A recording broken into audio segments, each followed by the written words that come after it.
Far-right groups plan to hijack farmers' protest in London against tax changes. Extremists including Tommy Robinson Associates latch onto event, but organizers say they want it to be non-political.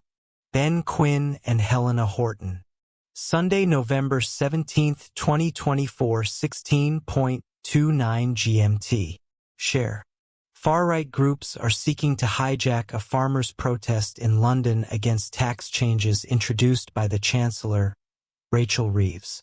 Extremists, including close associates of Tommy Robinson, have been using social media to urge supporters to turn up at the protest on Tuesday, as farming leaders sought to remind those attending of their responsibilities. The event is being eyed as a major opportunity for exploitation by the far right, who are seeking to promote Jeremy Clarkson as a hero after he claimed the UK government had a sinister plan to ethnically cleanse farming communities. The former presenter has become a meme on far-right social media accounts as activists and extremist influencers applauded his comments. Nick Griffin, the former leader of the British National Party, posted a picture of himself in the broadcaster's Oxfordshire pub. "Jeremy Clarkson nails it," said Griffin, as he shared Clarkson's comments. Paul Thorpe, a far-right YouTuber, published a video message urging his followers to join the protest, stating, "I'll be there to support our farming community, and I hope as many of you patriots will be there too." Activists from the extremist group Patriotic Alternative have been staging stunts for some time in an attempt to piggyback on farmers' concerns. Their rivals in another far-right group, Homeland, have also sought to drum up support on the back of Clarkson's comments.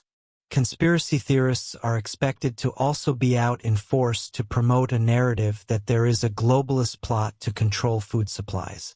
Trouble has marred similar farmers' protests in Europe, including in the Netherlands where police fired shots at tractors.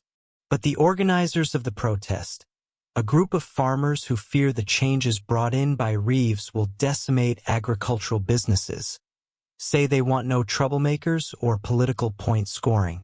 They said, the organizers remind all attendees of their responsibilities to not only themselves, but also the reputation of the farming industry. Trouble will not be tolerated, and organizers continue to work closely with the Metropolitan Police to ensure the safety of all involved.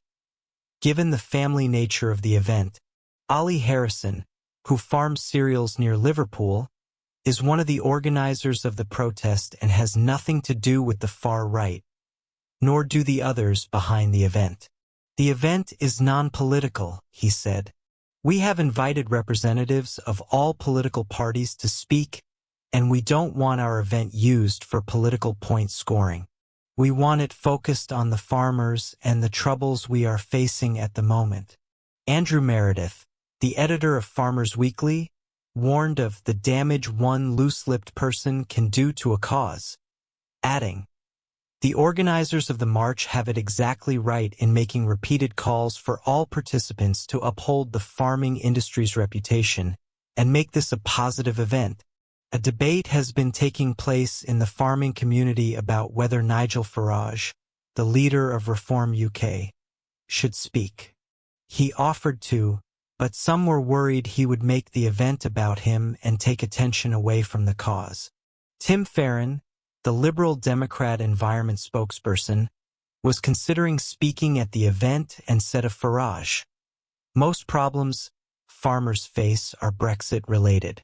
He's done far more damage to them than this government." Steve Reed, the Environment Secretary, is understood to have turned down an invitation to attend. The organizers do not want attention taken away from the issues at hand. Farmers are concerned they will be hit by a tax bill that will eat up their profits and force them to sell. DEFRA figures show 66% of farms could be hit by a surprise inheritance tax they have not budgeted for, despite Treasury claims the change will only apply to a quarter of farmers. During the budget, Reeves also announced a shock cut to farming subsidies, which are a hangover from the EU, of 79%. Farmers were expecting a more tapered cut. At the top end of the scale, a farmer receiving £62,000 last year was expecting £38,000 this year, but will get £7,200.